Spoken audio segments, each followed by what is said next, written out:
নমস্কার দর্শক বন্ধুরা, তাতাই মা বাবা ভ্লগে আপনাদের সকলকে স্বাগত। আমি আজ আপনাদের সাথে শেয়ার করে নিচ্ছি চিকেন পিৎজার রেসিপিটি। আমি আজ যেভাবে পিৎজাটি বানিয়েছিলাম সেটি আমি আপনাদের সাথে শেয়ার করে নিচ্ছি। আশা করি আপনাদের ভালোই লাগবে। তাহলে দেখে নিন আমি আজকে কিভাবে বাড়িতে চিকেন পিৎজা বানিয়েছি। আমি একটা পাত্রে নিয়ে নিয়েছি বোনলেস চিকেন, আর চিকেনগুলোকে আমি এভাবে ছোট ছোট করে কেটে নিয়েছি। চিকেনগুলোকে ম্যারিনেট করার জন্য আমি নিয়ে নিয়েছি কয়েক কোয়া রসুন। আদাগুলোকে আমি ছোট ছোট করে টুকরো করে কেটে নিয়েছি। সাথে দিলাম গোলমরিচ, আর দিয়ে দিচ্ছি শুকনো লঙ্কার গুঁড়ো। আপনারা চাইলে গোলমরিচের গুঁড়োও ব্যবহার করতে পারেন। এবার সামান্য জল দিয়ে আমি মশলাটাকে বেটে নেব। মশলাগুলো আমার পেস্ট করা হয়ে গিয়েছে। আমি এখন এই চিকেনের মধ্যে দিয়ে দিচ্ছি একটু পরিমাণে ভিনিগার, তবে আপনারা চাইলে এর বদলে লেবুর রসও ব্যবহার করতে পারেন। আর যেই মশলাটা বেটে রেখেছিলাম সেই মশলাটাকেও আমি এর মধ্যে দিয়ে দিচ্ছি, আর সাথে দিচ্ছি পরিমাণ অনুযায়ী নুন। এবার আমি চিকেনগুলোকে মেখে নেব। চিকেনগুলো আমার মাখা হয়ে গেলে আমি 10 মিনিট রেস্টে রেখে দেব।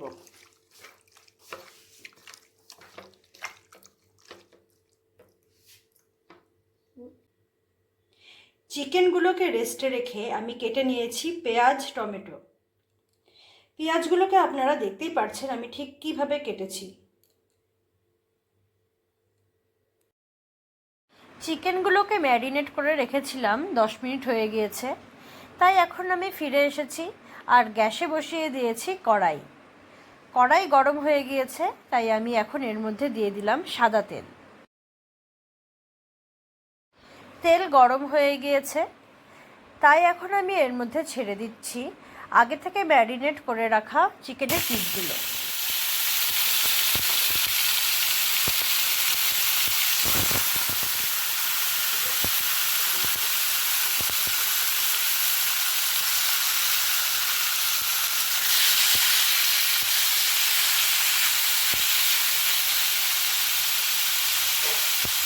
আমি এখন গ্যাসের আঁচ কমিয়ে চিকেনগুলোকে সেদ্ধ করে নেব, আর তারপর যখন দেখব যে সেদ্ধ হয়ে গেছে তখন আঁচ বাড়িয়ে চিকেনগুলোকে ভালো মতো লালচে করে ভেজে নেব।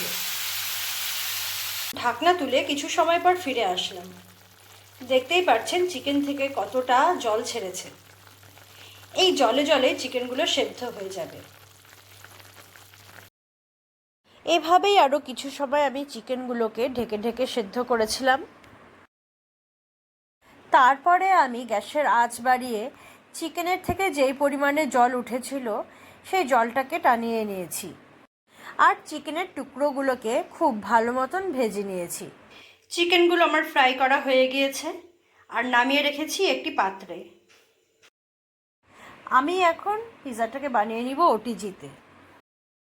তবে পিৎজাটা দেওয়ার আগে কিন্তু ওটিজির ভিতরটাকে ভালো মতন গরম করে নিতে হবে। তার জন্য আমি সবার প্রথমে ট্রেটাকে দিয়ে দিচ্ছি।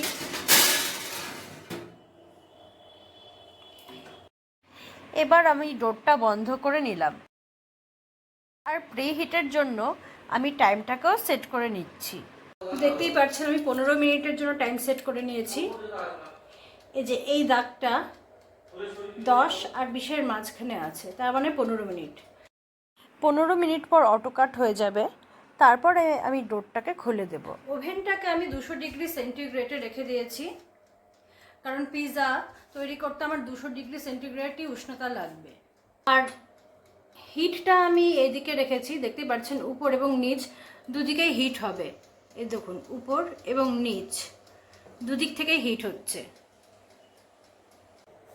ওভেনটা গরম হতে হতে আমি ব্রেডটাকে তৈরি করে নিচ্ছি। আমি এখানে একটা কেনা পিৎজা ব্রেডই ব্যবহার করেছি। এবার ব্রেডের উপর দিয়ে আমি দিয়ে দিচ্ছি শেজওয়ান চাটনি। চাটনিটাকে আমি ব্রেডের উপরে ভালো মতন মাখিয়ে নিচ্ছি।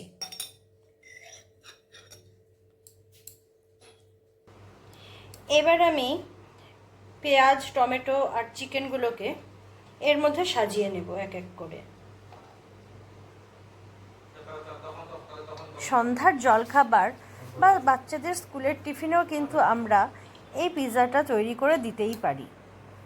তাতাইয়ের স্কুলে ননভেজ একদমই অ্যালাউ করে না, তাই আমি অনেক সময় ওকে পেঁয়াজ, টমেটো আর ক্যাপসিকাম দিয়েই এইভাবে পিৎজা বানিয়ে স্কুলের টিফিন দিয়ে দিই।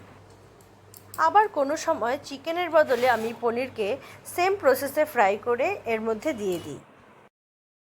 যাই হোক, এই মুহূর্তে আমি ব্রেডটাকে চিকেন, পেঁয়াজ, টমেটো দিয়ে সাজিয়ে দিয়েছি আর উপর থেকে ছড়িয়ে দিয়েছি মোজারেলা চিজ। ওদিকে আমার ওভেনটাও প্রিহিট হয়ে গিয়েছে আর আমার এখানে পিৎজাটাও সাজানো হয়ে গিয়েছে। এখন আমি ট্রেটাকে বের করে নেব। কোনোভাবেই কিন্তু হাত দিয়ে ধরার চেষ্টা করবেন না ট্রেটাকে, কারণ ট্রেটা প্রচণ্ড গরম। পিৎজাটা আমি ওভেনের ভিতরে ঢুকিয়ে দিয়েছি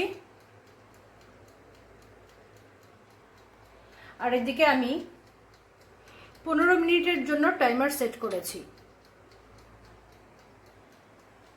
15 মিনিট পর যখন অটো কাট হয়ে যাবে তখন আমি পিৎজাটাকে বের করে নেব। 15 মিনিট হয়ে গেছে আর আমার ওভেনটাও বন্ধ হয়ে গিয়েছে। এখন আমি বের করে নেব।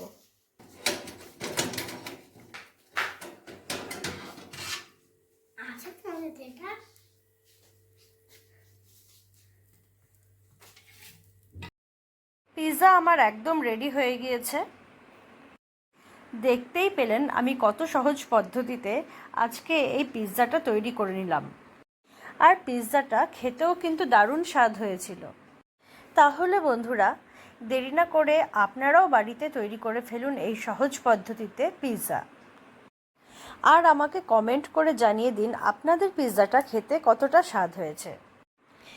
ভিডিওটি ভালো লাগলে লাইক, শেয়ার এবং কমেন্ট করে দেবেন এবং আমার চ্যানেলটিকে সাবস্ক্রাইব করে আমার পাশে থাকবেন। ধন্যবাদ।